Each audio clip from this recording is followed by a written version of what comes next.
Halo teman-teman, jadi pada video kali ini kita akan belajar tentang basic concept of clauses atau konsep dasar pada klausa. Simak videonya ya. Jadi, apa itu klausa? Klausa adalah kelompok kata yang terdiri atas subjek dan predikat, dan biasanya berupa kata kerja yang dapat berdiri sendiri sebagai kalimat lengkap atau menjadi bagian dari kalimat yang lebih besar, serta bisa juga dilengkapi dengan unsur objek dan keterangan. Misalnya dalam kalimat "The boy dislikes banana". Dalam kalimat itu terdapat subjek pada kalimat "the boy" dan predikat pada kalimat "dislikes banana", sehingga kalimat ini termasuk klausa. Adapun jenis-jenis klausa, yang pertama adalah noun clause. Noun clause sendiri berperan sebagai kata benda. Yang kedua ada adjective clause, berperan menjelaskan kata benda. Dan yang terakhir ada adverb clause, yaitu berperan sebagai keterangan. Di sini kita bakal bahas satu persatu dari noun clause, adjective clause, dan adverb clause. Yang pertama ada noun clause. Noun clause adalah klausa yang berfungsi seperti kata benda atau noun dalam kalimat. Artinya, noun clause bisa menempati posisi yang biasanya diisi oleh kata benda seperti subjek, objek, atau pelengkap. Ciri-cirinya sendiri yaitu mengandung subjek dan predikat, tidak bisa berdiri sendiri, dan biasanya menjawab pertanyaan apa atau siapa.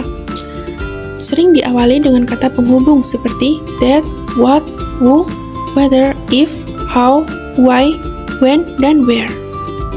Fungsi noun clause yang pertama adalah bisa menjadi subjek, seperti dalam kalimat that you came please me, di mana klausa that you came berperan sebagai subjek dari please. Yang kedua adalah noun clause juga bisa menjadi objek kata kerja. Misalnya dalam I know that he is here. Di sini, klausa that he is here menjadi objek dari kata kerja now. Selain itu, noun clause juga bisa menjadi objek preposisi. Seperti pada kalimat pay attention to what I say. Kata to adalah preposisi dan what I say menjadi objeknya. Kemudian noun clause bisa berfungsi sebagai pelengkap predikat. Misalnya dalam kalimat my belief is that he will come. Kata kerja is membutuhkan pelengkap dan itu diisi oleh noun clause. Dan yang terakhir, noun clause juga bisa menjadi aposisi, yaitu penjelas dari noun sebelumnya. Contohnya ada pada kalimat your claim that you found it is false, di mana klausa that you found it menjelaskan kata claim. Yang kedua ada adjective clause. Adjective clause adalah klausa yang berfungsi menjelaskan kata benda dalam kalimat, sama seperti cara kerja kata sifat. Ciri-cirinya yang pertama itu menjawab pertanyaan yang mana, siapa, di mana, dan kapan. Yang kedua, menjelaskan atau memberi informasi tambahan tentang noun di depannya. Yang ketiga, biasanya diawali oleh relative pronoun seperti who, whom, whose, which, that, atau relative adverb seperti where, when, why. Yang keempat adalah memiliki subjek dan predikat di dalamnya. Dan yang terakhir yaitu tidak bisa berdiri sendiri atau termasuk klausa dependent. Selanjutnya adalah fungsi adjective clause. Adjective clause digunakan untuk menjelaskan kata benda sebelumnya. Misalnya pada kalimat who is wearing a red shirt menjelaskan the boy. Dan karena itu orang, jadi diawali dengan who. Lalu pada kalimat that I told you about menjelaskan the book. Jadi diawali dengan that. Selanjutnya pada kalimat where I was born menjelaskan the place. Maka digunakan where karena itu tempat. Dan untuk waktu kita pakai when, seperti dalam kalimat when we first met yang menjelaskan the day. Selanjutnya pada kalimat why she left early menjelaskan the reason.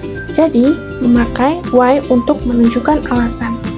Intinya, adjective clause menjawab pertanyaan siapa, yang mana, di mana, kapan, atau mengapa.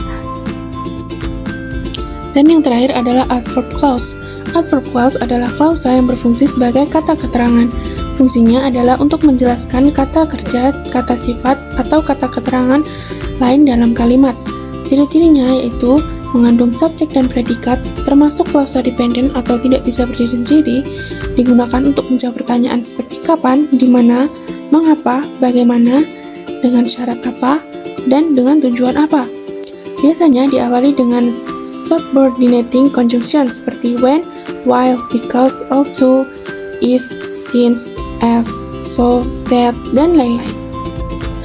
Selanjutnya ada fungsi adverb clause, yaitu menjelaskan kapan. Untuk kata penghubungnya ada when, after, before, dan while. Dan yang kedua adalah menjelaskan alasan. Kata penghubungnya ada because, sign, dan as. Yang ketiga adalah menjelaskan tujuan. Kata penghubungnya ada so that dan in order that. Dan yang keempat ada menjelaskan syarat. Kata penghubungnya ada if dan unless. Yang kelima menjelaskan kontras atau pertentangan. Kata penghubungnya ada although dan even though. Dan yang terakhir adalah menjelaskan akibat. Kata penghubungnya ada so that, such that,